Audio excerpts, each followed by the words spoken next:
Hello, everyone, and welcome back to day 3 of the 11th Annual Canadian Restaurant Investment and Leadership Summit. For those of you joining us again, welcome back. And for those of you joining for the first time, my name is Dimitri Mazur. I am with CWB Franchise Finance, your hosts for this week, and I'll be your virtual MC for today. We do have 2 sessions on the agenda today. The first is the Labor and Technology panel, which you're in right now. And following directly after the session at 2 p.m. Eastern is the M&A Finance and Capital panel discussion. Before we start, and my apologies to those who have attended the sessions earlier this week, it's a bit repetitive, but I wanted to go through a few housekeeping items to reiterate how you can participate in the sessions. So we have 55 minutes booked for today's Labor and Technology panel discussion, and you'll have the opportunity to submit questions throughout today's presentation by typing your questions into the Q&A area on the right-hand side of your screen. Should we not get to all the questions, we will definitely follow up with you guys after the event. A reminder, the session is being recorded and a link to it will be sent out next week. And for those who haven't joined us before, we will be sending out an email later this afternoon with a link to download a copy of the 2021 Canadian Restaurant Industry Review, along with a link to provide your feedback on today's sessions. Now, before we get started, I do want to again take a moment to thank our sponsors. Without their support, we would not be able to put this summit on for you guys. So our platinum sponsors, Chicken Farmers of Canada and Cisco. Our gold sponsors, 7 Shifts, Attitude Marketing, Castles, Garland Canada, and Uber Eats. Our silver sponsors, Coca-Cola, Dairy Farmers of Canada, Interac, and Sodos. And our bronze sponsors, Foodbuy, J. Ross Hospitality Recruiters, Kitchen Partners, Measure Up, Osler Dash, Smooth Commerce, SBLR, Weeks Construction Group, and XTM Inc. We also want to thank Menu Magazine and Restaurants Canada for being our media partner, and the NPD Group, our premier research sponsor, as well as fsSTRATEGY for their contribution to the 2021 Canadian Chain Restaurant Review. Now let's dive right in and get to today's discussion, the Labor and Technology panel. Labor has always been top of mind for restaurant leaders. However, the pandemic has amplified its importance and has caused a whole new set of challenges. Joining us today is a group of operators, tech experts, and industry leaders to discuss some best practices, innovative ideas, and different technologies available to help navigate the current and future labor issues. So a big thank you to this session's sponsor, 7 Shifts. I'm now going to pass it over to today's moderator, Philip Mondor from Tourism HR Canada, to introduce today's panelists and lead the discussion. Over to you, Philip, and welcome everybody. Thank you so much, Dimitri. Good afternoon, everyone. Pleasure to be here. Really appreciate the chance to moderate today's Labor and Technology panel. Restaurants and other tourism operators across Canada are facing unprecedented challenges finding and keeping workers, and we know the labor shortage is here to stay. Data shows that by February of this year, in 2021, 250,000 workers from the food and beverage and accommodation sector found work outside this sector. These jobs were lost to other industries, and projections show that the available workforce will continue to diminish, making it even more difficult. Today, our panelists will give us some insights on how to tackle this challenge. So let's get into it. With me today are 4 panelists. We've got Julie Denton, who's Chief People Officer of Recipe Unlimited Corporation. We've got Jack Scarangella, President of Mercatto. We've got Rizwan, Chief Product Officer of 7 Shifts, and Martin Mathe, co-founder of Appyhere. Thank you for joining us today. Now, before we dive into the session, I'd like to ask each of you to tell us a little bit about yourselves, your backgrounds, your organizations. We'll just keep it to a few sentences so that we can devote more of our time to the discussion. And of course, viewers have a chance to learn about you through your bios online. So I'll go around the table. Julie, we'll start with you. Thanks very much, Philip, and good afternoon, everyone. So I am Julie Denton, and I'm Chief People Officer at Recipe, and many of you would know Recipe really for its collection of brands. So everything from the Keg and Swiss Chalet to Harvey's, Burgers, Priest, and most recently Fresh. I'm responsible for all things people, so this topic is particularly interesting to me, and that also includes corporate social responsibility and technology. So I'm also a member of the board at Restaurants Canada. And so I think this is an industry challenge. So look forward to the discussion today. Jack? Thank you, Jill. Thank you, Julie. Jack? Hi, my name is Jack Scarangella. I'm the president of Mercatto Hospitality. We own and operate 7 restaurants in downtown Toronto. We've been in business since 1998. 5 of those brands are Mercatto brands. The other 2 are La Palma and Constantine. And like everyone else, it's been a very trying 18 months, especially in the downtown core. Thank you so much, Jack. Riz? Hey, thanks, Phil. My name is Rizwan. I'm the Chief Product Officer at 7 Shifts. 7 Shifts is a team management platform which helps you manage your team to help save costs and make your team happier and more efficient. And Julie and Jack, I love all your restaurants. I go to all of them all the time. So great to be here with all of you. Thank you, Riz. And we'll hear a little bit more about that as we move along. And Martin? Hi, everybody. Martin Mate. I'm one of the co-founder and COO of Appyhere. Appyhere, we're a solution for the recruiting of hourly employees. We are across Canada and the US. Some of the brands that we're working with, Loblaw, Pepsi, SAQ, Metro. So we're helping companies recruit hourly worker in the most efficient manner, fast, and with the quality of hires. Well, thank you, Mathe. I mean, thank you, everyone. As you heard, we've got panelists from the industry. We've got people that are also helping the industry find and retain workers. So I think this is going to be a pretty lively discussion. I'm going to make sure that they get a chance to get in all that they want to tell us about. Well, let's start with our opening question. And this one I'm going to use as a bit of a setting the context, and I'll direct it at both Mathe and Jack. So here's the question. So COVID-19 has caused significant disruption to the labor market and well over 500,000 workers in the restaurant sector alone. Our research early on suggested that many of these workers were not going to return to jobs once they were restored. In fact, last summer, I'm sure all of you are well aware that the sector had trouble finding workers more than ever. This despite the high levels of unemployment. So my question to you, what factors do you think are contributing to the difficulty of finding and keeping workers? I thought we'd start first with a person who's not running a restaurant but has some insights. So Mathe, your thoughts. Okay, one of the factors is the demand of people. Okay, what we've seen, for example, in the logistics, you have an increase of around 500% across the country position year to year opening. So that's one thing. Other industries are hiring. The other factor is your industry have been targeted as a pool of talent, and by some companies quite successfully also. The other thing in the hourly market, the good news about your talent pool is some of them, it's a lifestyle. They want to work in the restaurant industry. It's a lifestyle choice. A job is a commodity. It's a mean for other doing something. So for an hourly job seeker, that talent pool has been targeted, and they are offering in terms, not only salaries, it's an element, but the flexibility. It's not just about the salary, and some industries are using the also data and the speed of hiring. So what we've seen across the country is some companies have been becoming really fast at hiring people, making that if you contact a candidate 2 days after he apply, let's say for one of your jobs, he already started elsewhere. So it's all about the demand of employees and also the changing nature of the workforce also.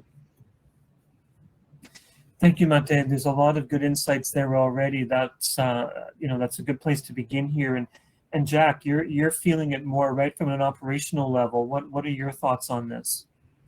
Well, obviously the pandemic played a huge role in the challenges that we're having in the labor market right now. And it's primarily uncertainty. Everybody, when they want to work, they just want some stability and certainty there. And the past 18 months has been a roller coaster of uncertainty, from opening, then closing, and then reopening. So obviously that has have resulted in a lot of people leaving the industry for something that is more stable.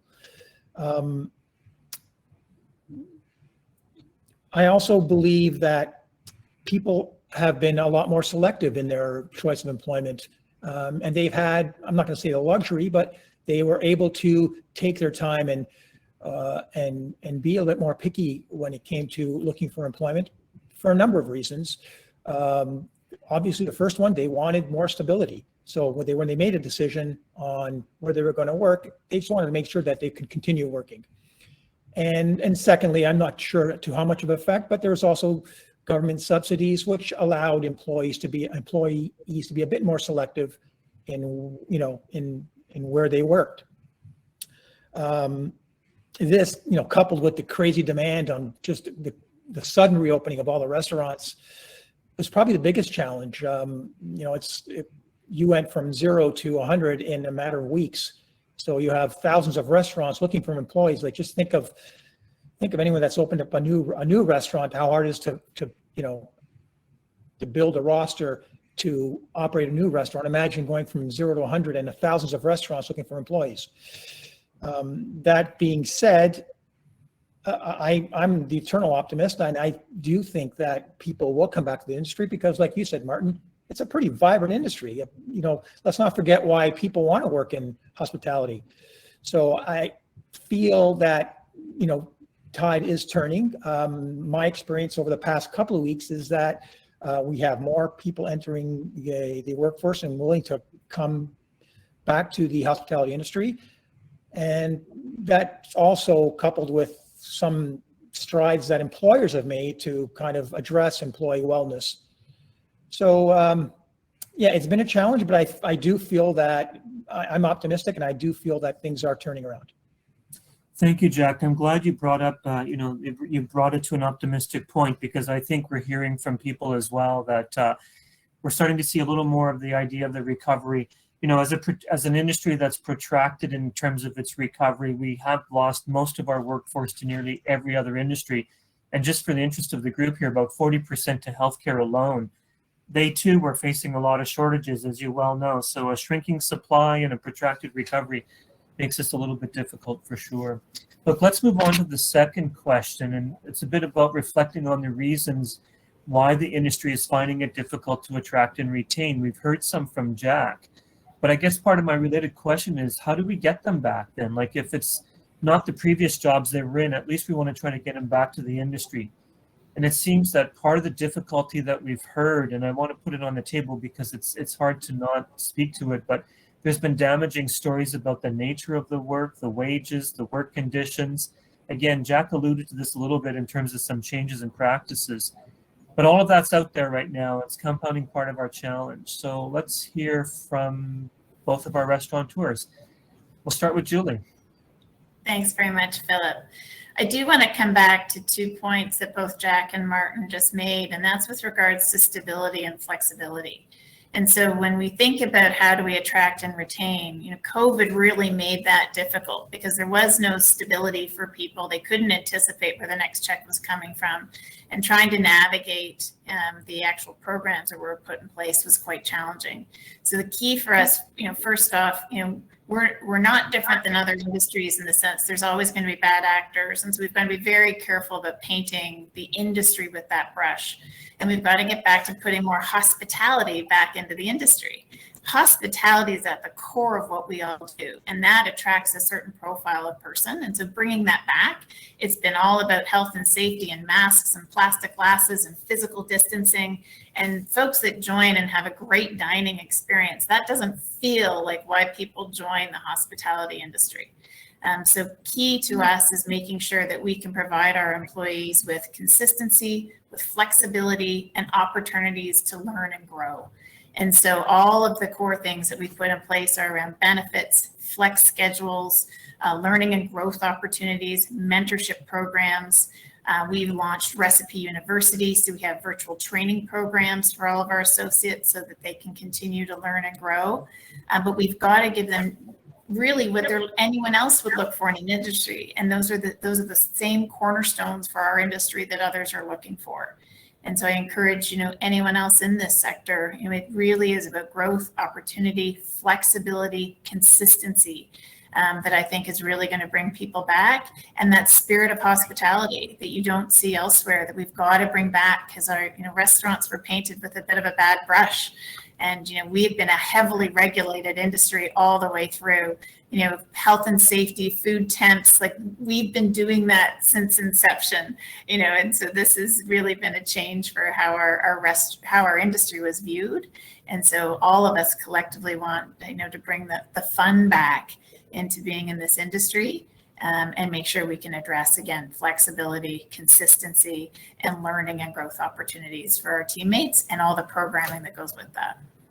Julie, it made me think about a comment Martin made earlier about why people come to our industry. And I think we know it's one of the better kept secrets as well.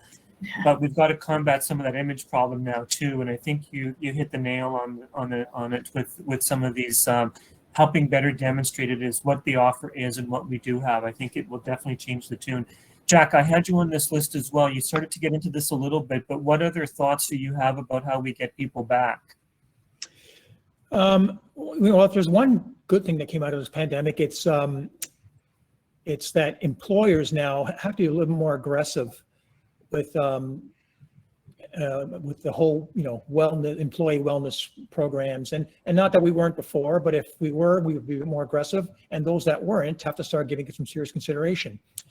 And obviously, compensation is always a concern, benefits, employee growth, both personal and professional, and these are the type of things that will kind of, I'm hoping, have employees believe that they have a career in this hospitality. It's not so transient. Our industry has been notorious for being a transient industry. I'm going to work in a restaurant until I'm able to get a real job, a so-called real job.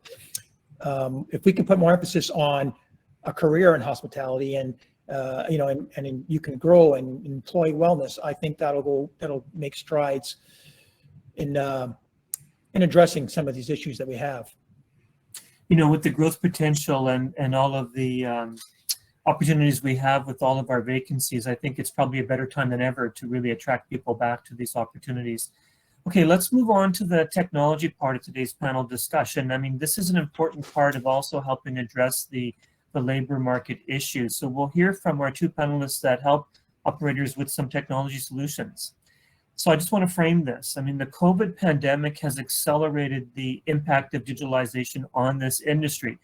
And these significant changes have been made to the business models, and at the operational level have actually made a number of changes that have also triggered some changes to the workforce. The whole service experience has had to transform. I mean, Julie was sort of touching on this a little bit with her comments. So the increased use of technology is helping businesses adapt to new realities and become more resilient. So my question, how can businesses best respond to increased use of technology, or what types of technology solutions are there for them to help them? So Riz, let's start with you. Sure. I think it depends really on the business and the problems that they're facing. In areas such as ordering, health and safety, labor, inventory, supply chain, hiring, there's technology in all these spaces to help. But I think you have to ask yourself, what problem are you facing? And I think the reality is you do have to kind of prioritize and make sense of all these options. And I would gravitate towards or advocate for a cost-benefit approach. When it comes to this, it's a simple way to think about it is you could buy a better cooking implement that'll let you cook something quicker, but is that worth the money? Are you going to cook fast enough to make it worth it? And I'll talk a bit about labor, which is kind of where we play, and I kind of have a bit more depth of knowledge there. But I think every operator can sympathize with the cost of labor as a percentage of their revenue being quite high. Number one or number two, probably in the highest costs. And we have increasing costs. I'm in Toronto here, and the government recently announced raising the tipped minimum wage to $15 an hour. And that's a 23% increase from 2020 numbers, which is a big cost to swallow, especially after a pandemic, which has really hit all of our bank accounts. And we're really looking to start crawling out of that. It's a hard cost to swallow. So they're huge and growing costs. And then we kind of say, okay, there's that. And then you have this cost of technology. Do I need to take this cost on? looking at the 7Shifts case specifically, our price plans go from $0 to $150 a month. So if you save $10 an hour in Ontario, which is easy to do with 7Shifts at the top tier, it pays for itself right there. So you're like, okay, straightforward there. But you also get to consider other things for any solution. You're going to free up your time. Am I going to not have to do tip pooling now manually anymore? There's companies out there that have an entire human dedicated to doing tip pooling. Addressing that cost is helpful. You're going to save some time doing scheduling, give you more time to focus on serving your customers, bringing in those additional sales, not managing shift swaps, retaining employees. If you make the employee experience at your store better, they're not feeling like they're constantly trying to chase you down to get some time off. You might save $3K in having to hire a new employee. So there's a lot there. And this is why operators throughout the pandemic have been adopting more technology and accelerating, because they've done that analysis and said, yeah, I'm going to pay X dollars, but I'm going to make it up more than easily on the other end with Y dollars. The technology unlocks your time, and generally that pays for itself alone. So hopefully that's helpful. I mean, I really like that last statement you made, that technology unlocks your time. That what you've also described there is how much change the industry has seen in terms of how they've had to modify their business models and their operational models. And I know that some today are still struggling with a bit of that. And despite the fact that they want to go there, it still takes resources and it takes know-how. So I think we're going to hear much more about this technology discussion as we move forward. So Mathe, that gives you a chance to weigh in here as well. What are your thoughts on this? What I see is it's not a technology challenge, it's a culture challenge. It's the way that you look. Technology is a tool, it's a mean, but just using technology, if it's the wrong technology, or you have people that don't understand the power of the technology, it won't solve a problem. In my opinion, it will make your problem bigger. In a way, give you an example in recruiting. Okay, what is changing is that there's two elements. Speed. Technology provides speed. For us, we can say that the speed you recruit people has more impact on your ability to recruit than your employee brand right now in the market, okay? Because it's a candidate market. The other thing is, in terms, those who have been successful to recruit right now are those using let's say, the advanced and predictive analytics. So taking the right decision, not being afraid of making mistakes. So it's all about trying, measuring what you do, learning, adjusting, doing that fast and repeat. And it's not a one-fit-size approach. And what we're seeing also, it's the technology also give you the opportunity to do things that were not possible in the past. For example, what we've seen with some of our customers in other industry, moving to a dynamic hourly salary base. So depending on when you work, your salary will change. When, where, being paid after every shift. That what we've seen what we're pretty sure in 2022 will be a huge impact. What we've seen in the US by doing that, it's increased the engagement of an employee, increase the number of candidates, they stay longer.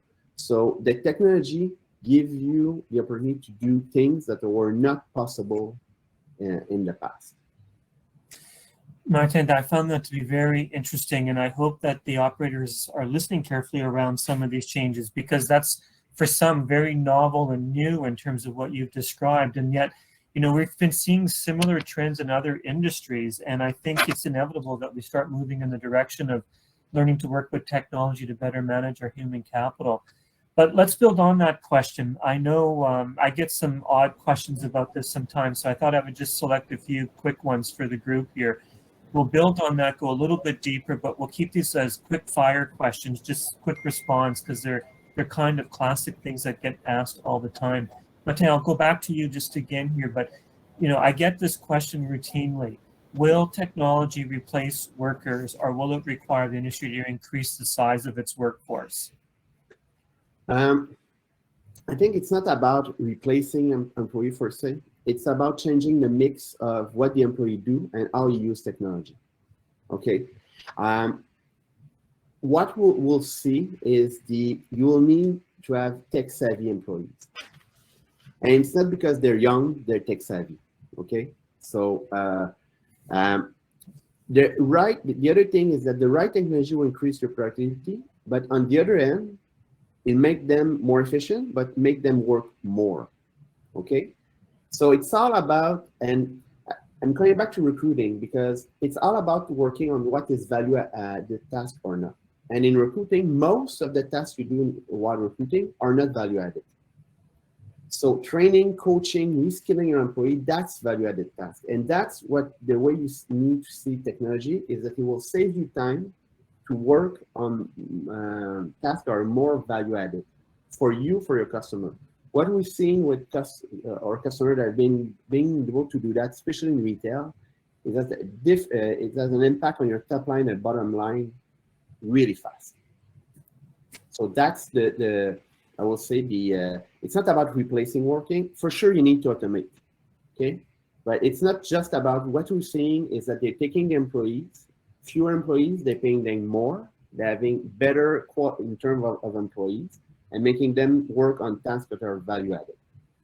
I think that's a very helpful answer because we do know that it enables these people, the staff, to actually do more customer service, while some other things can be augmented through the use of technology and so on. So I thank you for that. But you also mentioned something in the previous comment around it's not a one-size-fits-all. And so, Riz, I'm going to turn this to you for a moment because I know we've got a lot of different restaurant operators listening here, and they're of different types. So in terms of staffing and service, are there significant differences in how technology will impact these different types of food preparation or operations? Like, for example, quick service versus full service or casual dining. What's your thoughts on that? Yeah, this is a hard one, I'd say, for me. It's a bit of a crystal ball, but I'll give it a go, which is I think that the type of staffing you might need for a quick service will potentially be smaller. With a lot of the automation would be kind of my guess. But I think it's in all cases, I think that there's a balance with technology and the human aspect, especially when it comes to the full service space. Some of the main reasons a lot of us eat out is to have that social experience with great food, to enjoy life, to laugh, to chat. And I think all of us can think of some of the best meals we've had being coupled with a great experience provided by the restaurant, including the staff. And so I think being careful about that is important. Maybe I'm the minority, but I really don't want to be continuing to order my meals through a QR code on the table. Just it doesn't feel the same. It doesn't feel as enjoyable. So that's kind of my kind of crystal ball aspect, I guess I'd say, but I take it for what it's worth. Well, I think you raise a point that's important, that it's not a one size fits all. It really depends on the nature of your operation, what kind of service you want to offer. And technology, though, is certainly feasible for every type of operation. It depends on your planning. Julie, I'm going to get you a chance here to speak, and I know you might add something to that, but I'll move on to the next question, which I'll direct at Jordan, Julie, at Riz, Julie, and Jack. Again, trying to make it brief if you can. So if you're an operator that has to decide on where to invest your limited budgets on technology, where do you start? How do you make a decision and prioritize this? Julie, I'll start with you. Sure. I'd want to come back to what Martin and Riz have said in particular. It really does depend on, what's the eye of the guest? What are our guests expecting as the experience? For us, we've got multiple concepts. We've got QSR, we've got full service. So depending on what we think our guests want with that experience, we want to hold that true. And what are our employees looking for? And so when we look for automation and technology, it's taking those transactional processes and automating those so that there is more time for value add, as Martin noted, in the concept. So if it is paying at the table, if it's scheduling, if it's health and safety, some of those things that are transactional, it's scheduling the interview for recruiting, those things that are transactional that we can put automation around 100%. That frees up our employees to be more guest-facing activities, more coaching and mentoring time with new hires, taking anything transactional out. So that's absolutely where we would focus, first. And I think that's regardless of size of employer, taking and automating anything that's transactional. So you free up more time to be guest facing and more time to be coaching and developing your employees. That's great. Thank you. Jack, I know you are in a similar situation. What's your experience, or what do you recommend? Technology is obviously important. It depends on the restaurateur's desired outcome. If they want to drive top line sales, I think it's important that they invest in technology that's going to help them connect with the consumer, with the customer. And there's different, obviously there's different marketing platforms, but I would say that, things like MailChimp and things centered around social media or technology centered around that kind of communication is important. If, the desire is to find efficiencies, then it's connecting with the employees, and Martin, Rizwan, and Julie all touched on some of those technologies, things that can, for instance, training, or that can cut time on other interactions with the employees, scheduling, inventory control technologies. So it depends on the restaurateur. If they want to drive top line sales, try to connect with the consumer. You want to find efficiencies, find technology that helps you connect with the employees. That's great. Riz, I'll give you one last word on this. Anything you could add to that? Yeah, I think there were some great answers there already. I would just add, you got to kind of figure out what your biggest gaps are. And I think I realize that technology is good at some things and humans are good at different things, kind of keying off both the previous responses, which is talking to guests. Technology is not going to do a great job there, but making a credit card go through, great. Yeah, that's great. I mean, I think this reinforces the idea of this being very much a hospitality industry. If we can get more of the hospitality and less of the transactional things at play, that's really what the focus is, I'm sure. Look, let's move on to our next question, and it's going to have us looking forward as well. Jack, what long-term consumer behaviors or trends do you think will emerge from this pandemic, and how do you see these impacting your staffing or human resource practices? Well, first and foremost, I think it'll be this heightened awareness of health and safety, obviously, cleanliness. And I think there's an expectation now the consumer has when they walk into a restaurant on not only the appearance of the restaurant, but even the mannerisms of the employees and just this heightened awareness of health and safety. So that's, obviously that's the first and foremost. Secondly, which is again another good thing that came out of this pandemic, it's kind of forced operators to think outside the box and ways to generate revenue from the existing four walls of the restaurant. And I think you're going to continue seeing a trend of restaurant quality meals being able to be enjoyed at home, either prepared or already prepared. So I think that is here to stay. Maybe not to the same level that it was during the pandemic, but I think that's going to be a very important part of the industry's revenue stream going forward. It was very interesting to see how quickly restaurants were able to change and pivot their practices like that. And I can tell you that with some of the elderly people in my family, they really appreciated some of these changes. So I think this is tracking as well with the aging population and some of the services that they're benefiting from.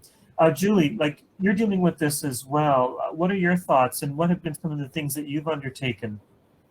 Yeah, so I think Jack's hit on a couple of them. I mean, the reality is consumers have gotten used to having choice and convenience.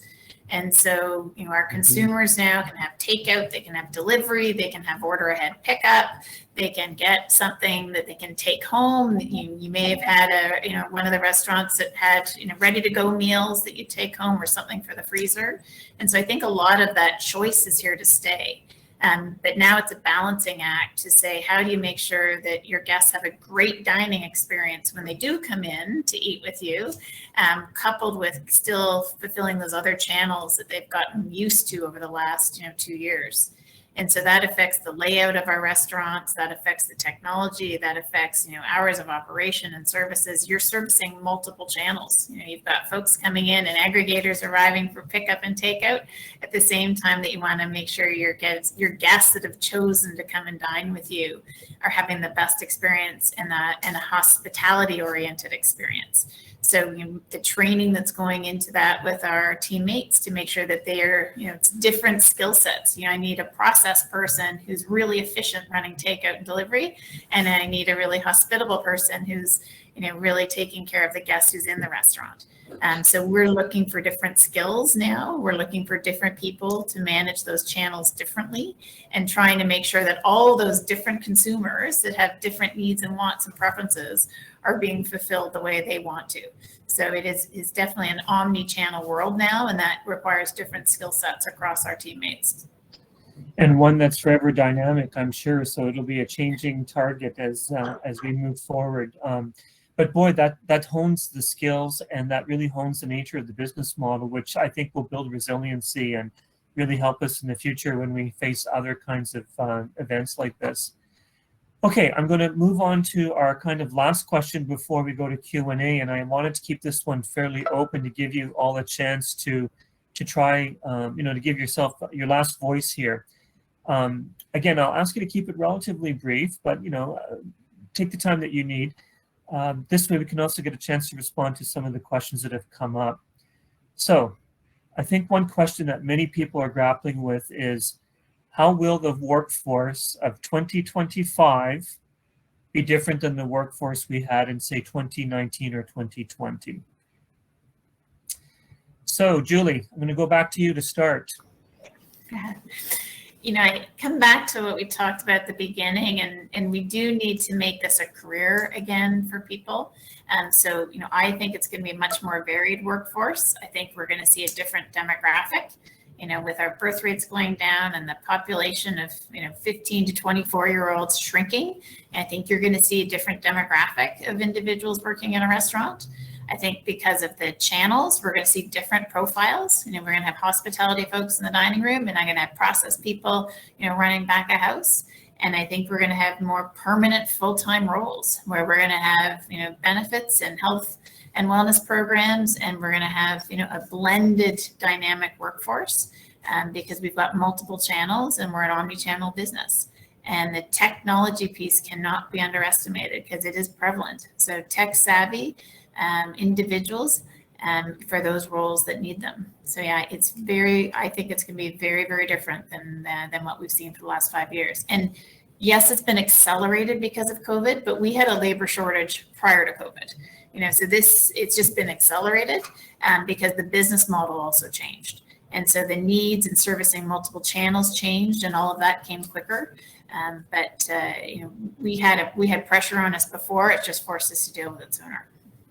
It's interesting when you think about the level of changes as well. Sometimes consumers don't appreciate just how much because they don't see all sides of the operation.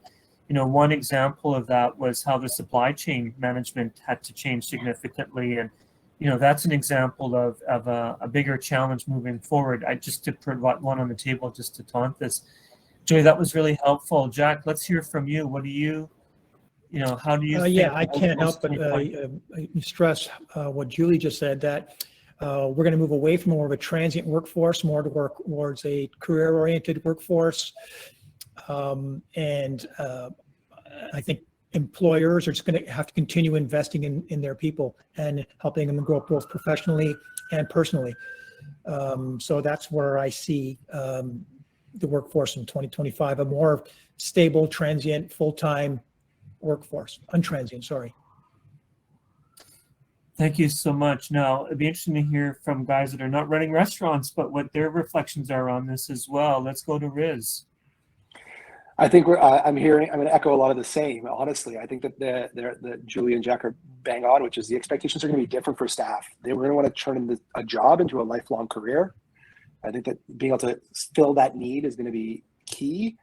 They obviously want to get paid appropriately, of course, but they expect the employment experience to be top-notch in general, with not just the benefits that are needed, but the tools and processes that work not only for the manager but for the employee. You'll need to compete with other businesses in other industries that have focused already on the whole employment experience and that employment life cycle. And so things like, using Facebook to swap shifts is going to be a real turnoff. So I think that's really where I'd leave it. Thank you. And Martin, your thoughts? First and foremost, the demand for the right skill will increase. It will just be more competitive because the type of employee you're looking for, other industries are looking for the same type of employees. And I see the thing a little bit differently. I think the mix of status, let's say full-time, part-time, gig, on-call, sharing employees, that will change and be different than today. Because a lot of, in our industry, they want to have a stable, let's say, workforce, but there's a certain amount of employee that come and goes, for example. And I think the restaurant industry has an advantage for that on that regard.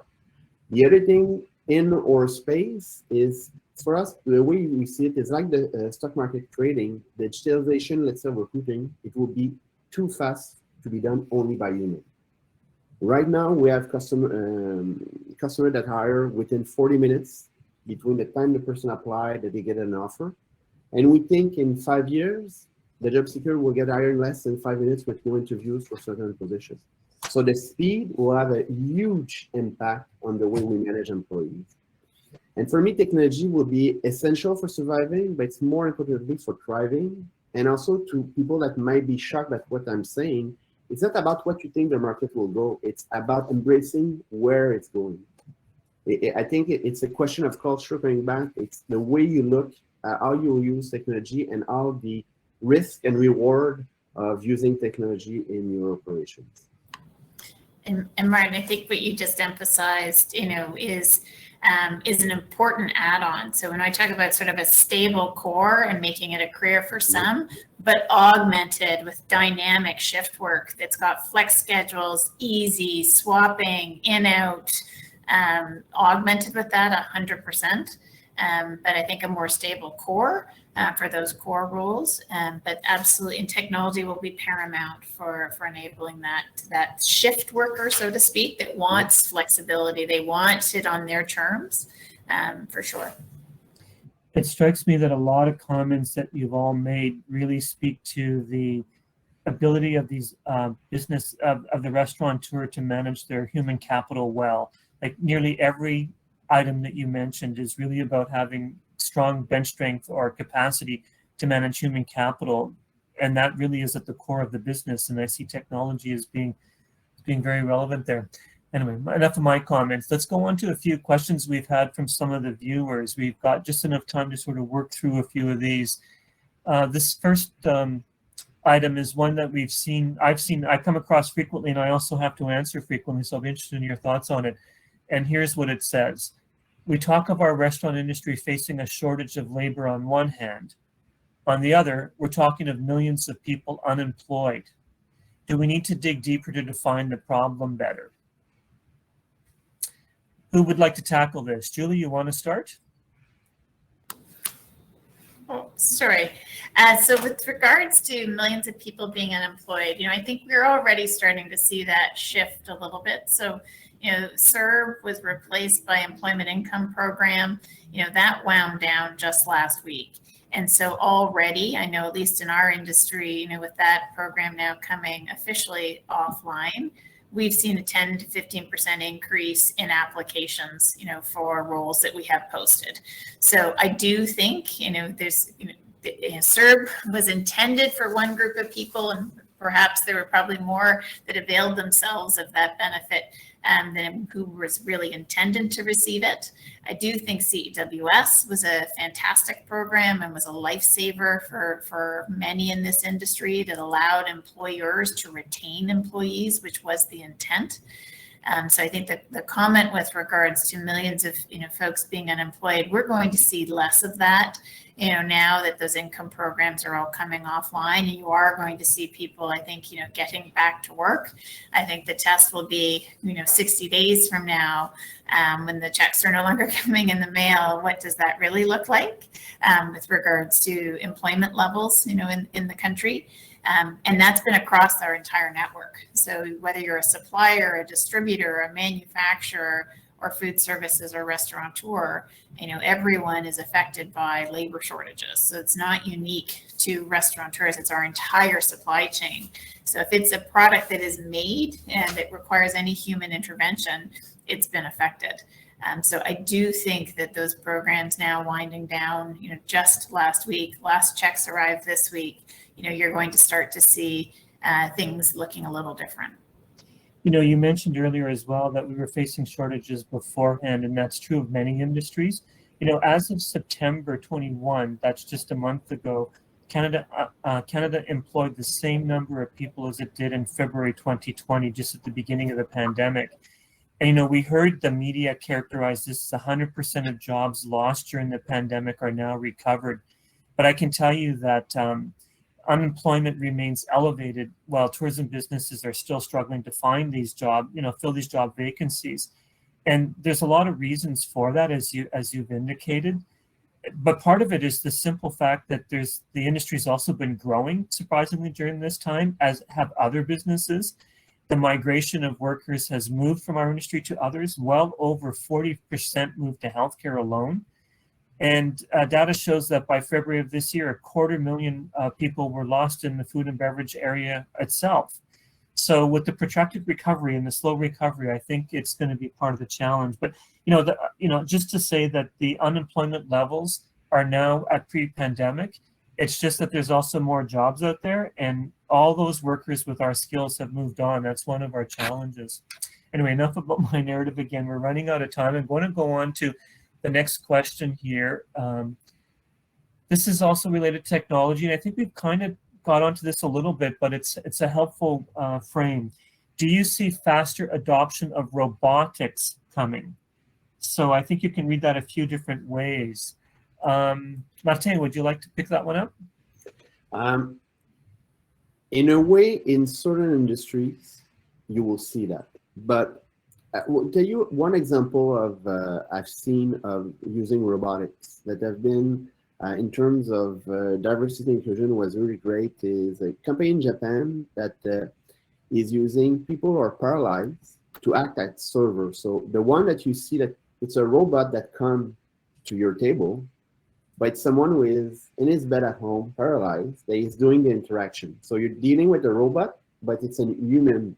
So that's, in terms, I think, those kind of innovation, because people think robot, but what will automate most of the work is software, things that you don't see. Okay, and for your industry, the challenge, I'm telling you, is we'll be able to get people that want to work with that technology when other industries are looking for the same skill set. So robotics, for me, it's not the robot by itself, it's more the software that automate a lot of the job behind that. And in terms, just get back, one of the issues that we've seen, especially with our customer in the manufacturing sector, is that you have people lacking basic skills to do the job.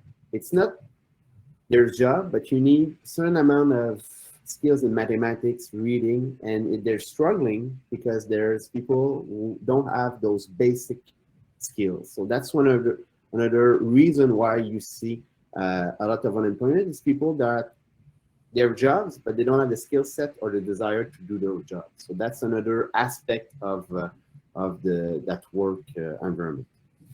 That picks up on an earlier point that Julie made about investing in the people and the training. I think Jack said something very similar, which brings me to another question, and it is really about the investment on training. And I have sort of two angles to this.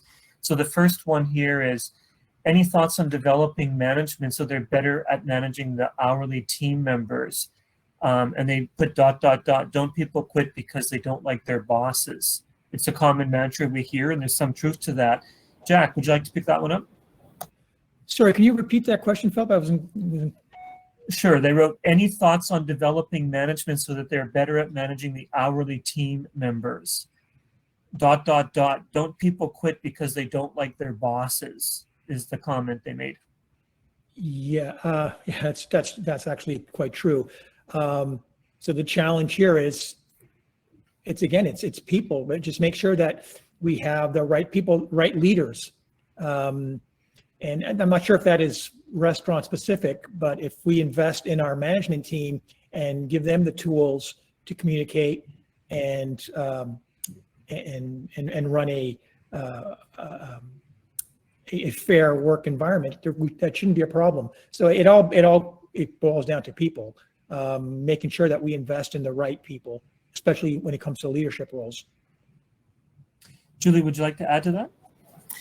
Yeah, I mean, we are a people business, and so we have to hire first and get the hiring right, and then to retain people, they have to have a great experience. So we focus on growing and developing our managers. In particular, over the last 2 years, we've emphasized diversity, equity, and inclusion training for all of our managers, respect in the workplace training for all of our managers to make sure we've got inclusive, supportive environments.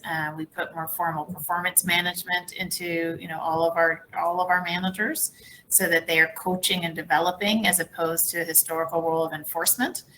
So it is very much a coaching and developing role that they play to develop teammates. So how they do that, the tools that they have to do that, and the frequency with which they do that is particularly important. But we've done that with a DE&I lens as well as a coaching lens for all of our managers, and that gets progressively more involved. We launched a gamification platform, so all of our hourly and supervisory staff use that on a daily basis, as well as what we call Recipe University, which are instructor-led but virtually delivered classroom courses, again, focused on managing and developing people. I wish we had more time to get into some of those. I'm sure people are curious. It sounds really great. Listen, we've only got 1 minute left, but I want to still pick up on this point of helping the staff cope and manage, because we all know that we've faced a lot of interesting challenges, and one of it has been harassment with having to manage through this environment. I don't want to leave on a bad note here, but what can we do to better help our teams manage the kind of harassment they faced as a result of all of these pandemic measures that they've had to manage? If you can keep this quick, but hopefully optimistic. I know it's a tough one, but it's one that people are struggling with. Julie, I'll give that to you, and Jack, I'll leave it with you for the last comment right afterwards. Happy to say. So, we really put a lot of our employees in the role of enforcer through COVID. So we had, our employees having to check that you were from the same household, if you could sit at a table, or checking that you were wearing a mask. And now we're asking them to check vaccination passports. And so really many of these individuals, based on their time with a restaurant or age or experience, really wasn't fair to be putting them in that position. We took the view that it's a manager at the door, so that we were minimizing the opportunity for those sorts of interactions with guests to happen. We just didn't feel it was appropriate to put our employees in that situation. So it was a protocol issue that had to happen as a result of COVID. We all understand that. But this is where manager at the door became particularly important, because they are available to have more training, more coaching, more development, de-escalation processes, how to manage a de-escalation with a guest became critical to their own training, and we asked them to provide the front line so that our hostesses and hosts were not put in those situations. But really became about minimizing the likelihood of those scenarios happening with a guest to try to de-escalate them. Thank you, Jack. I was going to come to you, but I'm not going to now because we've run out of time, unfortunately. But I do think that Julie provided a pretty good, robust answer. She said exactly what I was going to say. I knew I was going to say exactly that. I said, I'm sure she said what you were going to say, so we're in good stand. Look, that also illustrated how interesting the industry has been and how it's stepped up in managing all of these interesting problems, but how we can look forward to a more optimistic future as we, picked up on new skills and on new business opportunities and new operational modes. But we are out of time now, so I'm going to now pass this back on to Dimitri, and I want to thank everyone again for all of your contributions to today's panel. Thank you. Thank you. Philip. Thank you. Thanks, Philip. Thank you to all our panelists today. It's evident that labor issues have caused some severe challenges to restaurant owners and operators throughout the Canadian landscape. But evidently there is optimism, and it does seem that with persistence, innovation, and the help of technology, these issues are being mitigated as best as can be. So it's always nice to hear feedback from individuals that are at the front line. So once again, thank you to all our panelists. Before we quickly close out this session, I'd like to remind everyone of the M&A Finance and Capital session taking place in 5 minutes. So I'll see you over in that session momentarily. Another reminder to visit the exhibit hall and check out the sponsor and partner profiles, as well as connect with fellow attendees in the networking area that's available to you throughout the week. Finally, there's 2 more sessions scheduled for tomorrow, and similar to today and yesterday, everything will be kicking off at 1 p.m. Eastern. So again, thank you, Philip, Julie, Jack, Riz, and Martin for joining us today and providing your insights and commentary. Thank you again to all our sponsors, and thank you, our audience, for joining us. Take care.